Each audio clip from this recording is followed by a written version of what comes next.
bowling units. It's making sure they get hit to the bigger boundary. Unbelievable how the mind functions.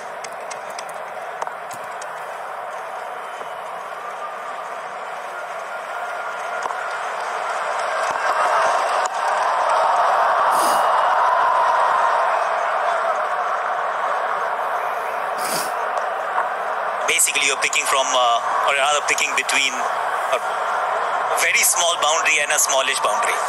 It's not 75, 80 meters or a huge ground by any stretch of the imagination. Well, there's that bounce we're talking about on the gloves for Munro. Yeah, it's something New Zealand have talked about over previous seasons, though, Akash, that at the death in particular, going away from the smallest part of the ground, making the batsman at least have to hit the ball 10 metres further.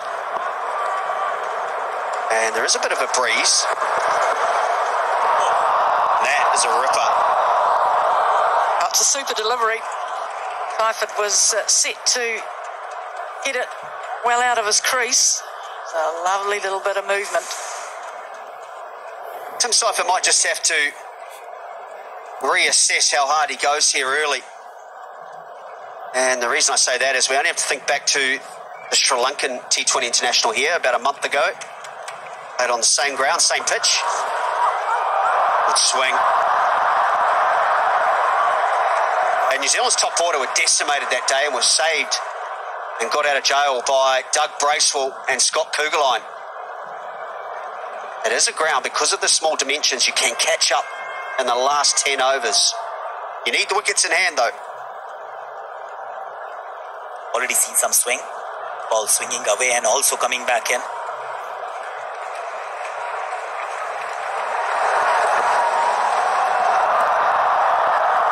Very good first over, 3 without loss.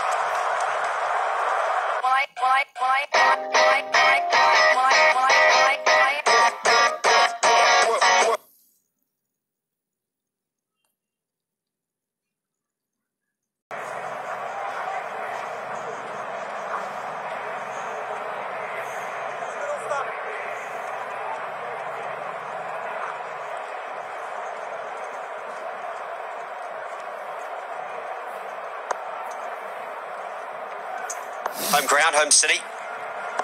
Munro.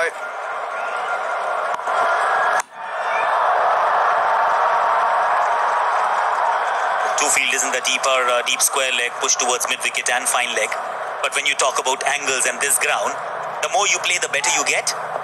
But for Team India, and I had this chat with Ravi as well before the game began, it's important to know where your third man and fine leg and long on long off are standing. Because, and of course that reduces the margin of error as well, because they need to be really straight if you are trying to protect a boundary. If they're slightly wider, it takes only a couple of yards for the ball to be away from you to fetch a boundary. Well, can Khalil Ahmed find the same amount of swing as Bhuvaneshwar Kumar? He enjoyed dismissing Seifert in Wellington, but him with a brilliant Yorker. I'm not sure if you were here last time these two teams played at this venue, though, Akash. First time for a T20 international, but it was a one-dayer. India chasing, I've got to remember the number, around 340. Needed 18 off the 50th over. And Ravi Jadeja couldn't quite do it. It was a tie. Not as much. So high-scoring venue. But it also is a venue that I'm being told that it deceives a lot of people. You think that pitch is a fairly good one, boundaries are fairly short, so you should be scoring 200, 220, 240 almost every time you bat, but you don't.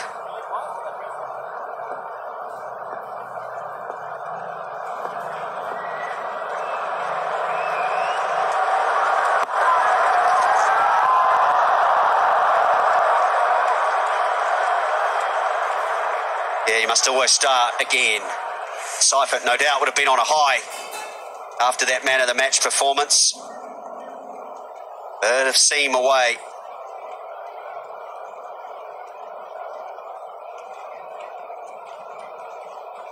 Yeah, the foot going straight down. He'll be in that mindset where he knows he's got to his side off to a blinder. He's got to get his foot out there to start with, right to the ball. Excellent bowling from Bill Ahmed. That is just what India need, and also to put that sense of doubt into Seifer, get him working into two minds, which we clearly saw then.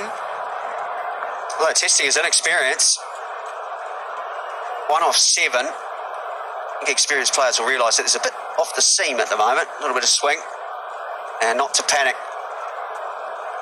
Young players, they can often play that rash stroke.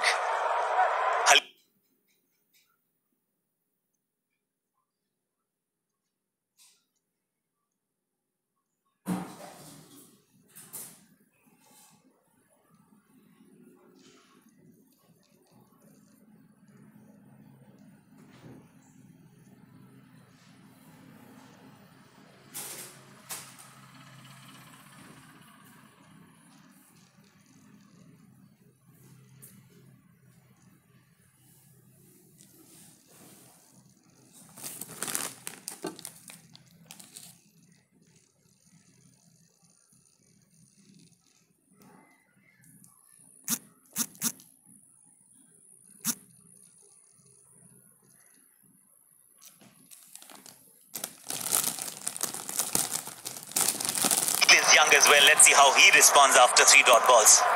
Long on, push back.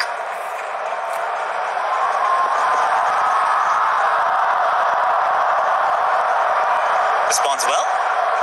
So far, one thing is quite apparent, that they've bowled full enough for the ball to swing a little bit, but not full, or rather not that full for you to be driven down the ground. Because all batsmen here are trying to target that short, straight boundary. You talk about the high-scoring ground. I always think it is if you bowl badly. You bowl short or over pitch, then yes, but if you bowl a good length into the pitch, then it is tough to score. Very good over again from India.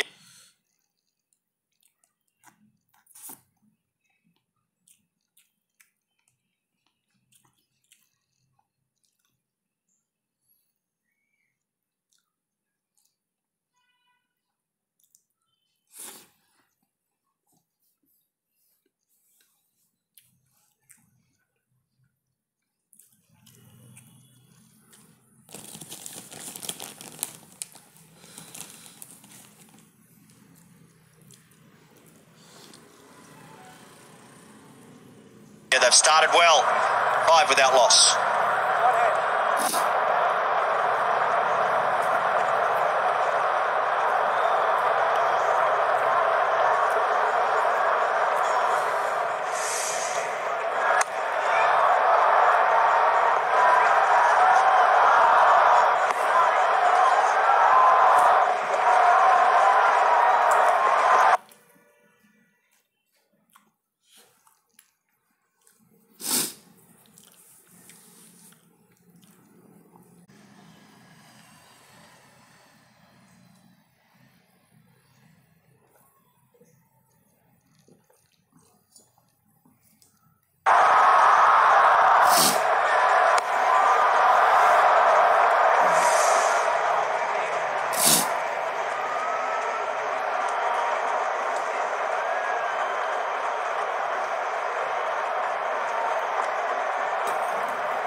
Deep square. There's our first boundary. Well, didn't he just well here at Seifert? They're really going to attack and get some batter on this delivery. He'd been missing outside the off stump, but in the end, he had to clamp down on it, jumped at it. But he saw it so well. Again, those fast wrists, those hockey wrists in action. And 12 months ago.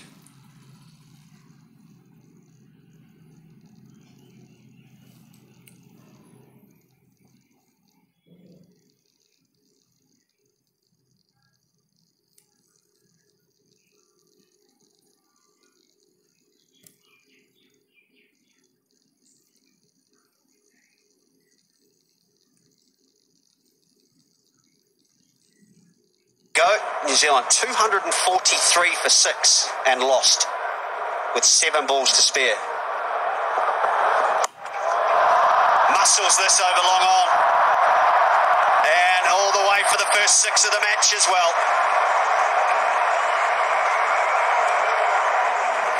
Well, this was a scorcher.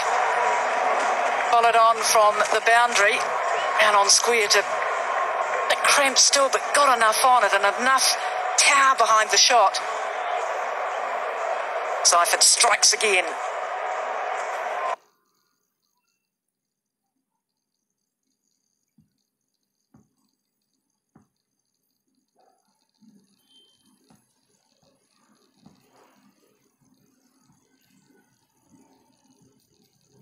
Get the knuckleball out.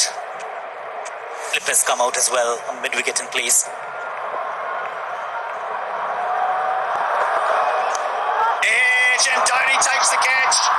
Seifert cannot repeat the heroics and New Zealand down.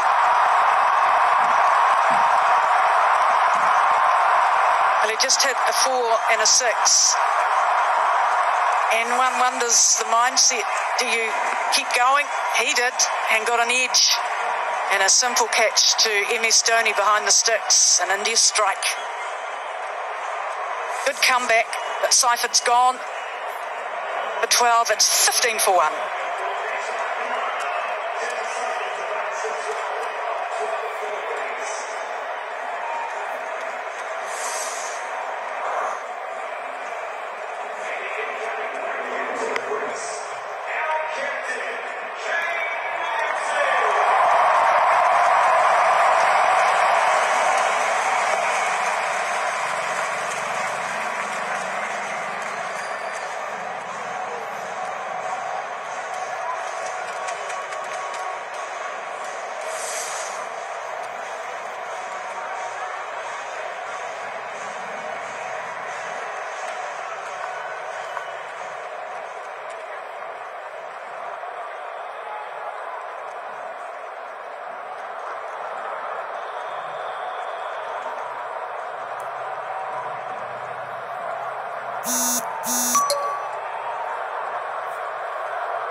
Generally, you see Rohit Sharma with immaculate tactics when it comes to maneuvering his resources, gets the best out of them. The bowling changes, the field placements. I also felt that he missed a trick in Wellington. Vijay Shankar could have been that 6th bowling option. But also just talking about Kane Williamson, we haven't seen the best of him in this series. 5 ODIs, a T20. Saw the glimpses, but not the full show.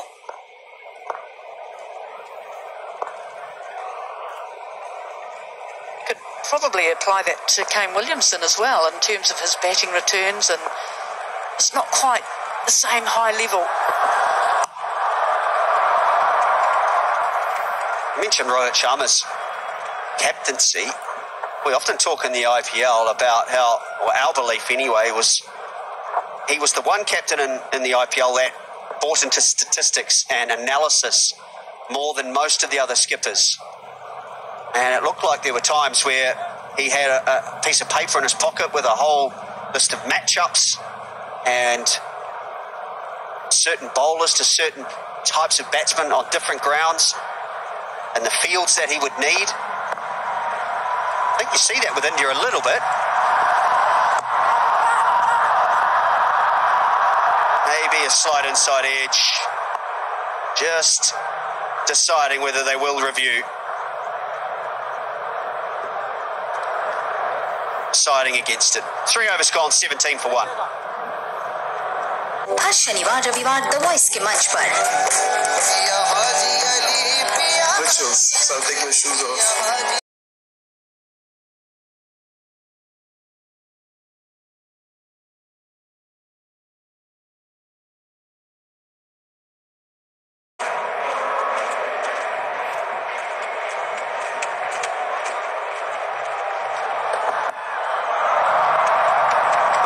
swipes through the leg side.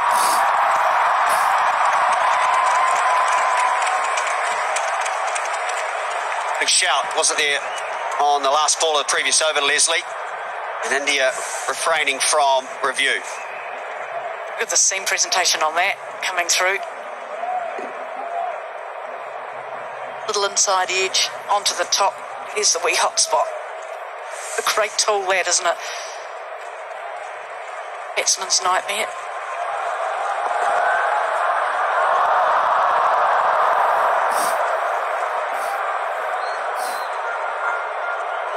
The field placement and generally the tactic, the game plan versus Munro has been to bowl straighter to him, closer to him, have a square leg and a fine leg in place, and I'm quite intrigued with the choice of fielders with regards to manning that square leg fence. Got Dinesh Karthik there, that's the hot spot. He's a decent fielder but doesn't have the arm of a Hardik Pandya.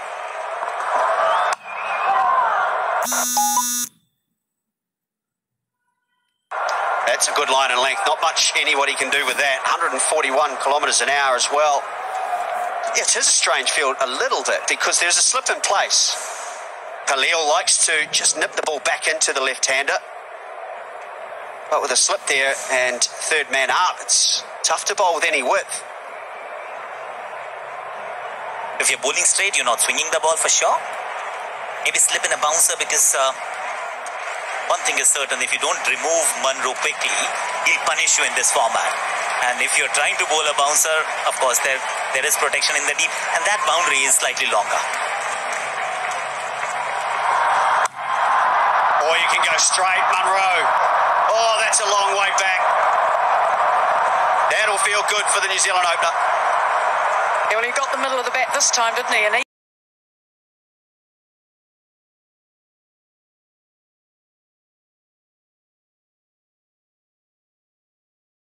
makes him so devastating when he's on and going. 3 international centuries, including one against India, in India.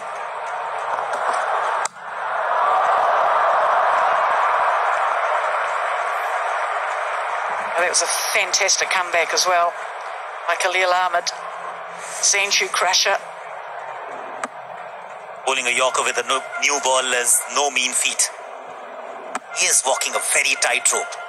Like you mentioned, Scotty. You've got a slip in place, you've got shot third man. If there is swing, you've got to bowl at least foot and a half outside off, but that's not happening. And his natural swing is taking the ball away from Colin Munro and not bringing it in. It was well bowled, but it was just the fact that he got had good enough eye to keep it out and get a run as well. So deep square for Williamson. Long way off the rope as well. Oh, placement. Backward a point. New Zealand have their best over of the match. 30 for 1.